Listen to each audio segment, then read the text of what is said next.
Hey guys, how's it going? Brian Haskell here, back with another video about the Stark Varg. Today we're going to take a look at the Stark Varg phone and the app that syncs with the bike. We'll take a look at some of the application features and I'll go over how the bike interacts with the app and just give you my general impressions of how this all works. So come along and let's take a look at the app. Alright, I'm going to do a cold start on the phone. But just to take a look at the phone for a second, this is a pretty nice Android phone. You have a front-facing camera, rear-facing cameras. It says Stark Future on the back. It's got a flash. You know, these days your standard cell phone features or your smartphone features. But it's a pretty decent size. Fits in your hand quite nicely. Not too big, not too small. And let's go ahead and start this up and take a look at the startup sequence. So you hold that power button on the side.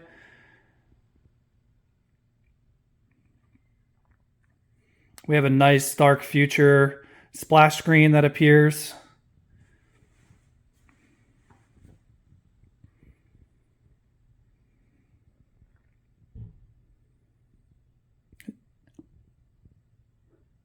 You can see me in the reflection. Nice Stark logo. And then check it out. Josh Hill is your wallpaper. The legend. What's up, Josh? All right, so then you swipe up. Now, I've done the initial setup on this phone. So just like you get any other phone, you have the opportunity to like sync to your Google account and things like that. So I'm not going to go over that stuff. Really just going to stick to the proprietary functionality of this app. So if you swipe right, the app is here. You see the Varg icon. And I'll go ahead and click on that.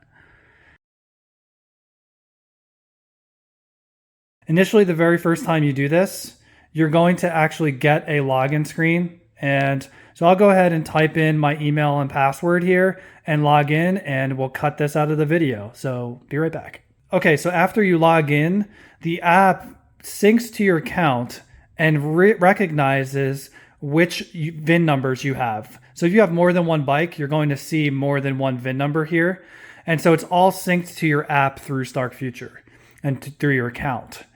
Now, what you do here is you click on your bike, and since the bike is not turned on, the bike will not connect. So what we need to do is, I'll let this fail so you guys can see what that happens. So the bike needs to be powered on for it to sync with the app. So in order to do that, we'll come over to the map switch, and we have the red power button. So we'll just hold that down for a few seconds.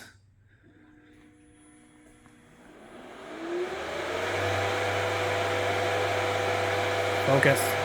Okay, and then we'll hit retry.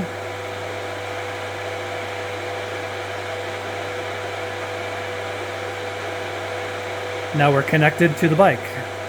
So here's the main menu screen. So you have stats, modes, trails, and parts.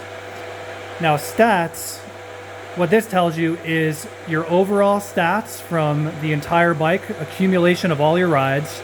And then you have individual log files for each of your rides. So after you do your ride and say you turn the bike off, it'll save your entire ride so that you can go in and recap what you've done. So you can see there's a GPS tracker on the map. So when you're at the track, you'll be able to see your path. It shows you your time, your distance, your average speed, and how much battery you used. You also get graphs of the battery level over time, so you can see, you know, how your battery level fluctuated over time. And you also can see a graph of speed. Now this is in kilometers per hour. My settings are to define miles instead. So this is a little bit of a bug that I've reported to the team, so this will be fixed for you guys. And you also see G-force and airtime in seconds. So all this is calculated for you when you do your ride. So that's pretty cool. You get to recap all your rides. So go back to the main screen. And at this point, what I'm going to do is, with one-handed somehow, I'm going to take the phone and dock it to the bike. So you just put one end down like this and push down on the other side, and notice that the app changes its orientation to be in a landscape mode now that the phone is mounted to the bike. Okay, and so at this point you're wondering, okay, let's see what it looks like when the bike is turned on and activating. What does the dashboard look like? So notice the map switch is blinking green right now. This means that the bike is on, as you can hear the radiator fan. If you're curious what that noise is, it's the radiator fan. But it is not live. So if I twist the throttle right now, nothing happens, right? And that's a safety feature to make sure somebody doesn't grab the throttle while the bike's sitting there and it whiskey throttles away. In order to arm the bike or turn it on, so to speak, you press down on the map switch and notice that the light goes solid green. Now, what happens next is you're in the main menu. As soon as you twist this throttle, it snaps over to the dashboard view. So now we have the dashboard view automatically. You don't have to press anything. As soon as the bike senses that you're moving with the throttle, it'll switch over to this dashboard view, which is really cool. Now, a couple things about this dashboard view. Gives you some really nice bits of information. On the top left, you can see which power mode you're in. And notice the neutral symbol just came on. So if you don't move or apply throttle for a certain period of time, the bike goes back into, let's say, a standby mode. And you can notice that by both the neutral indication here, as well as the blinking light. But if you go ahead and flip through the maps, see if we can get this on camera, up or down, you can see that the light flashes blue momentarily when you switch the map, but you can also see on the display the map indicator there. So you can get a sense of which map visually you're in just by looking at the display. So really nice there. So we'll go back down to 1 for the moment. And on the top, we have a numerical readout of the battery, and we also have an analog readout of the battery. I know from my experience with my Alta that it's actually nice to have the analog battery meter, because when you're out riding, it's actually at a quick glance easier to see roughly where your battery is at based on how full this meter is. So it's really nice that they added both of these, both a numeric and an analog readout, because some cases you may want to know exactly the percentage, but some other cases you may want to know roughly the percentage. Okay, the top right, we have the total ride time for this particular session. So that's a counter. And then down the bottom, we have 2 buttons. One is a home button, and one is actually a night or day mode. So you can switch this just by tapping on that button over to what's considered a daytime mode, which is a white background. So you have total preference here, which you would prefer. I think I'm probably going to ride in a dark screen just because I don't want that bright white basically blasting in my face when I'm riding. And also, we'll have to see how it appears in the sunshine when I go ride tomorrow, but more on that later. Okay, so now the bike, since I didn't apply any throttle, is back in that standby mode, so I'll just hit down on the map switch again. And now let's see what happens when I twist the throttle. Let's pay attention to this analog bar here that says Newton meters and has a lightning bolt or power symbol. Notice that we have regen on the left, 0, and then max. So this bar indicates how much positive or negative torque is being commanded by the bike to the motor. Okay, so we'll go ahead and try that out. This is in a 10 horsepower mode, so you're not really going to see much, but let's just see what happens. So twist the throttle here. You can see the speedometer picks up. You can see exactly how much torque is being applied and how much minimal engine braking is applied. So this particular setting, I have 0 engine braking, and then I'll show you some of the map settings in a second. So that just gives you an indication. Obviously, in a higher power mode, it'll show you exactly how much power output is being requested from the bike, and exactly how much regen is being requested as well. All right, so let's go take a look at some of those power mode settings. So if you go back to the home screen and we go into the mode settings, notice that we have 5 different maps that we can set presets for. So you can customize 5 different presets at this time.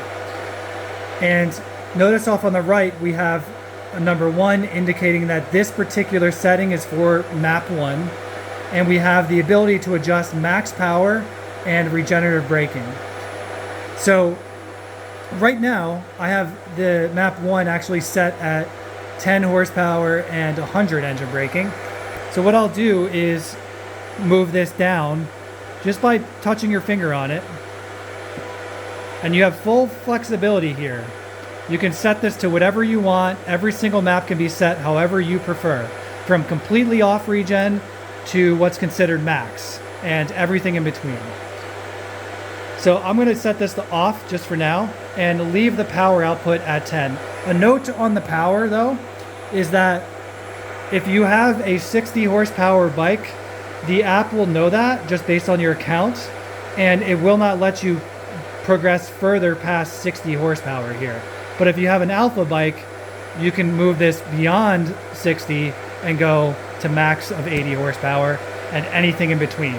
So again, you have full flexibility from 10 horsepower all the way up to 80 horsepower on the alpha bike or 60 horsepower on the standard bike, in terms of which max power setting you would prefer to have in 1 horsepower increments. So really fine granularity and adjustment. It's really awesome. Okay, so I'll go ahead and set this, and after you set this, you see there's a disc symbol off on the right. This is a save button. So you just save that, you get an indication, and that change instantly saves to the bike. So the setting you just defined for that particular map number just instantly save to the bike. So you can instantly, within seconds, change a map setting, save it, and instantly try it out on the bike. There's no upload process, there's nothing. It's just instant, which is going to be, man, just think about how much time it takes as an engine tuner to massage a gas engine to get it to behave how you want. Now we can do that in literally seconds with this application. Another thing to note is, much like the Tesla model, I have a Tesla, this app and features and frankly the bike itself is going to improve over time with software updates. So over time we're going to have more flexibility in being able to define other settings for each power map. But you can see here, you can either on the top left select which map you want to snap to. So if I wanted to go straight to map 3, I could click M3 on the top and it snaps to the 3rd map setting, so I can adjust the settings. Or you can simply just swipe your finger up and down and scroll through the different map settings. So really nice and intuitive there. I really like this feature. Having just these 2 settings is really a game changer for a lot of people, but in the future we'll be able to adjust things like traction control and virtual flywheel and a whole slew of other settings that are really going to let you fine-tune this bike for your personal preference, and it's going to be amazing for you guys. So I'm really interested to see, what settings I come out with, and I'll share those with you guys once I get some more time on the bike. I'm also curious what you guys end up doing too, so it'll be interesting to see settings you guys prefer for different types of riding and whatnot. But that's, again, the beauty of electric. We have full flexibility with this bike in configuring the bike for our personal needs. And I think it's just super awesome. Okay, so after that, let's go back and take a look at some of the settings that are available here. So you can see it lists your bike, mine being the 80 horsepower Varg. And you have the ability to define charging current. So you can set this from 2 to 10 amps. This is the amps that are supplied to the bike. So this charger that's embedded in the stand will supply anywhere from 2 to 10 amps to the battery. This is actually not the amps that are being drawn from your wall socket. So there's a conversion being done from the input voltage to the output voltage and the input amps to the output amps that are going to the bike. So this is actually the charging current that's being supplied to the bike. So you have anywhere from 2 to 10 amps. So I just want to be clear on that. I have it set to the full 10 amps at the moment. In my experience with this charger on my Alta, 10 amps is absolutely fine. You shouldn't really have any issues charging these batteries, any sort of degradation issues. Now they give you a disclaimer down at the bottom here that basically says, there are trade-offs with faster charging speeds. You get more heat, of course, and potentially a decrease in lifespan of the battery. But in my experience, that hasn't been the case really with the Alta. So, take that with a grain of salt. And I think you guys don't have to worry too much about that. All right, so we'll go back out of here. And you do have the ability to transfer ownership to another person. So I'm not going to go through that, but you do have some other settings here. So we have dashboard settings, and this is where you can define your default of light or dark theme. So whatever you prefer there. I'll turn the phone so you guys can see that. And then if I go back, okay, so we'll turn the bike back on. And the last thing I want to show you here is the trails. So the trails button actually is not functioning at the moment. This is going to be included in a near future update. Can't really talk much about that, but I think you guys can infer what that's going to show. There's other applications out there that have a similar type of functionality to help you plan trails and riding areas and routes and things. So that'll be coming down the pipeline. And then you also have the ability to order parts straight from your phone on the bike.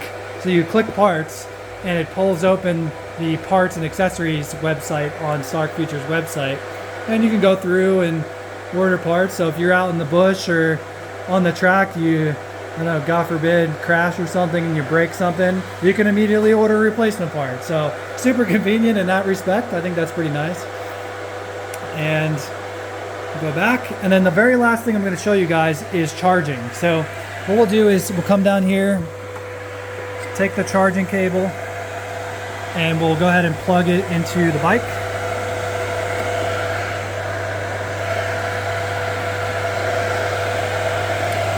Sorry guys, I'm trying to do this one-handed. So notice when I come up to the bike, the indicator on here goes blue, and also we now have a charging percentage on the display as well. So this gives you an idea of your current state of charge. It'll update as it's charging, and it tells you exactly how much current is being supplied to the battery as well. So really cool stuff. I think maybe some other features they could add is like estimated time to full. I would like to see the ability to define a max charging limit as well, so that you can, let's say you come home from your ride and you're not going to be riding for a couple days, so you don't want to store the battery at 100%. Let's say maybe you only want to store it at 75% or whatever the case may be. You should have the ability to define that in the app so that you can pop the bike on the charger and let the bike charge up to that set point and then stop automatically. Because right now, when you plug the bike in, it'll just charge all the way to 100% and stop.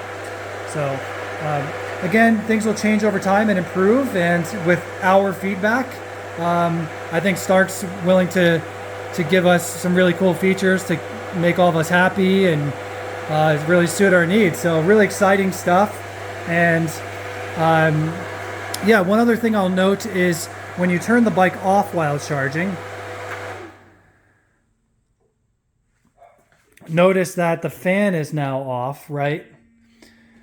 And what we do now is, I just want to point out that, and mind the yappy dog next door.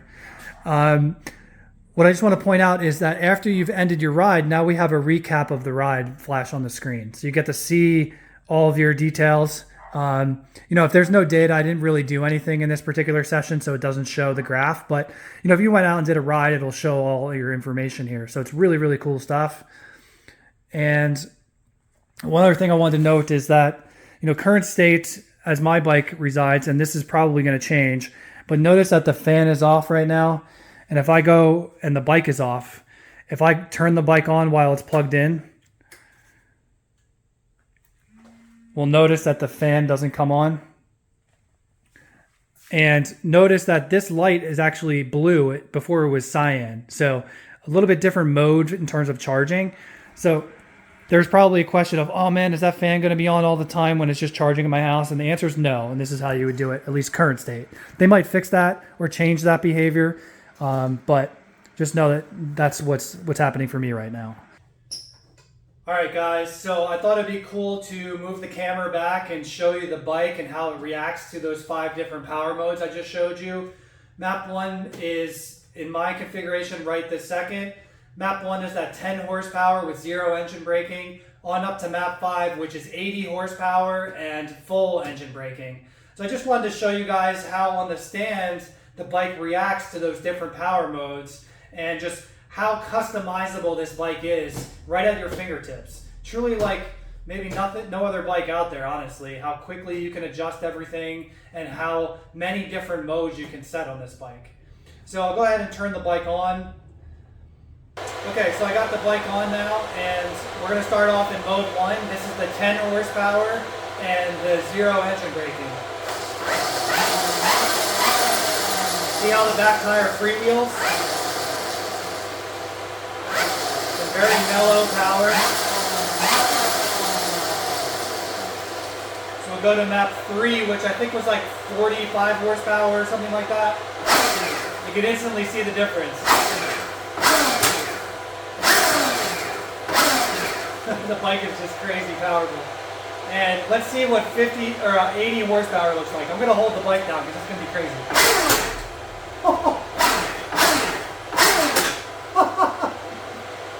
But you can also see the engine braking set at max, how the back tire just winds down super quick. So you have full range of adjustability in both power and engine braking with this bike to make it as tame as you want, but also as aggressive as you want. Frankly, probably too aggressive for most riders, but it'll be cool to try that out on a motocross track here this weekend. So really looking forward to showing you guys that, and hope you guys enjoyed. See you next time.